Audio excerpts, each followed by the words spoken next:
ada menunjukkan kesesuaian dengan kebiasaan para penghuninya. Kalau kita bertanya kepada para penduduk yang sudah tua di sekitar gunung-gunung di Jawa Timur, maka jawabannya akan lebih mengarah kepada kerajaan gaib yang ada di sana. Karena para raja yang kalah berperang di Jawa Timur selalu pergi ke hutan-hutan di lereng gunung atau hutan-hutan lebat lainnya yang akan mungkin menjadi pelindung alami raja dan para pengikutnya yang setia. Dalam hal ini, para makhluk gaib juga pasti punya andil. Mereka yang sudah terbiasa hidup berdampingan akan ikut membantu mereka dalam menyelamatkan diri dari kejaran musuh.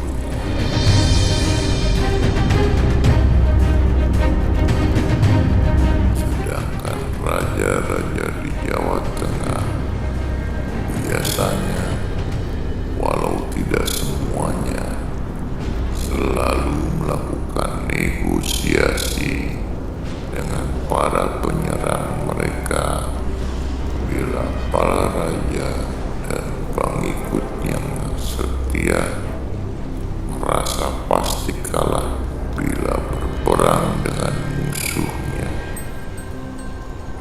sehingga kerajaan akan tetap berdiri di tempat semula kerajaan berdiri, dan gunung-gunung akan tetap sebagai kampung-kampung yang dihuni oleh para penghuninya.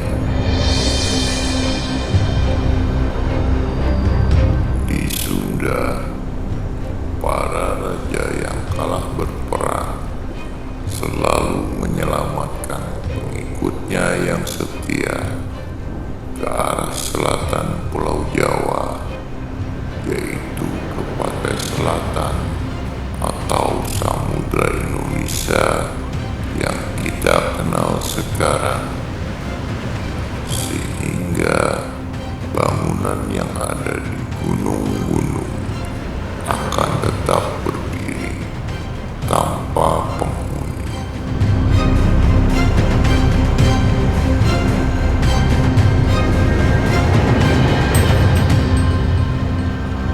Dari pembahasan tadi, ada hubungan yang erat dari para leluhur yang pernah hidup dengan para makhluk gaib yang ada saat itu. Dan apakah para makhluk gaib yang ada juga memiliki karakter dan kemauan yang berbeda-beda di setiap daerah? Mari kita bahas satu persatu.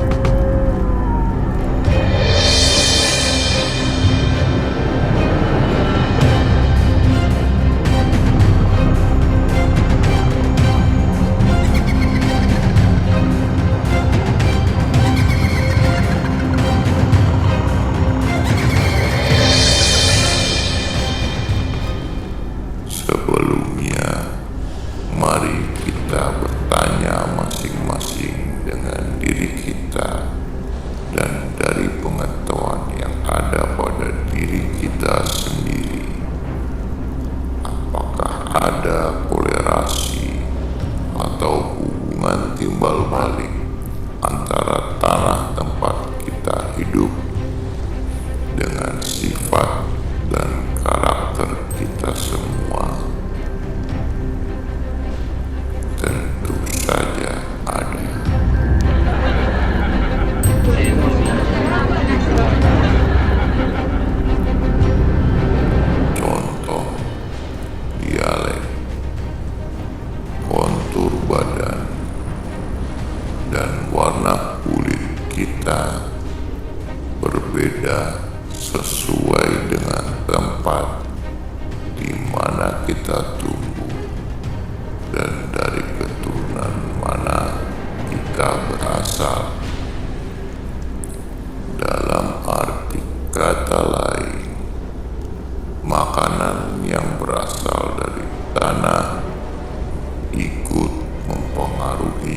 kita semua.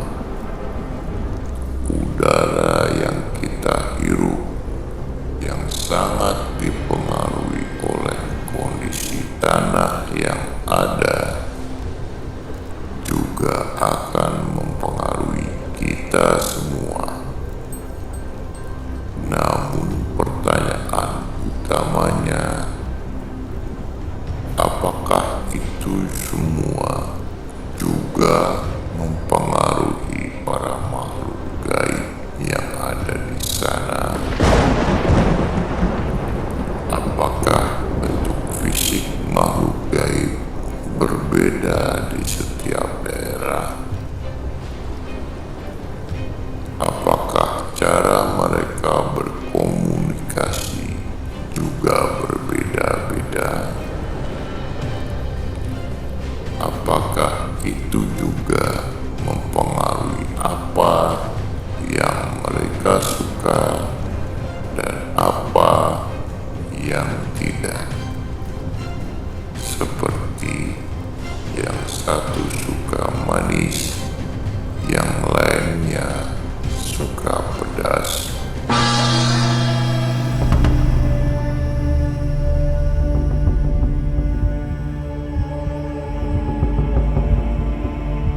Sekali lagi, mari kita sama-sama berpikir dengan jernih tanpa mementingkan ego masing-masing, karena kita tidak akan mengetahui hal-hal gaib bila kita hanya mengikuti ego dan hawa nafsu sesuai keinginan kita sendiri.